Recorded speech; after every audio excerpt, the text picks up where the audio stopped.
సంవత్సరం అక్టోబర్ 1 బుధవారం నుండి బతుకమ్మ సంబరాలు మొదలయ్యాయి. భాద్రపద అమావాస్య నాడు బతుకమ్మ యొక్క మొదటి రోజును ఎంగిలి పువ్వు బతుకమ్మ అని పిలుస్తారు.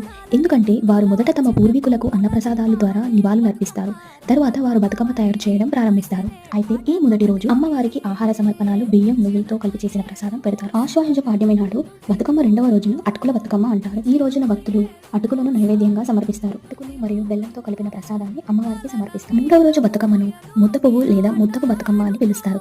ఎందుకంటే బతుకమ్మ ముద్ద చామంతి లేదా ముద్దబంతి పూలతో పాటు తంగెడు పువ్వు మరియు గునక పువ్వుతో తయారవుతుంది. ఈ రోజు నైవేద్యంగా ముద్దపప్పు మరియు బియ్యాన్ని అమ్మవారికి సమర్పిస్తారు. నాలుగో రోజు చేసే బతుకమ్మని నానబియ్యం బతుకమ్మ అని పిలుస్తారు. అంటే భక్తులు నానబెట్టిన బియ్యం మరియు బెల్లం సమర్పిస్తారు. అమ్మవారికి నైవేద్యంగా నానబెట్టిన బియ్యం మరియు బెల్లంతో చేసిన పరమాన్నం సమర్పిస్తారు. ఐదవ రోజు బతుకమ్మని అట్ల బతుకమ్మ అని పిలుస్తారు. మహిళలు బతుకమ్మకు ఆ రోజు అట్లు అంటే దోశ లేదా రోటి రకం ఆహారాన్ని నైవేద్యంగా సమర్పిస్తారు. కాబట్టి ఈ పేరు వచ్చింది. ఆరవ రోజు బతుకమ్మని అలిగిన బతుకమ్మ అంటారు. ఎందుకంటే ఈ రోజు నైవేద్యం తయారీ లేదు. దీంతో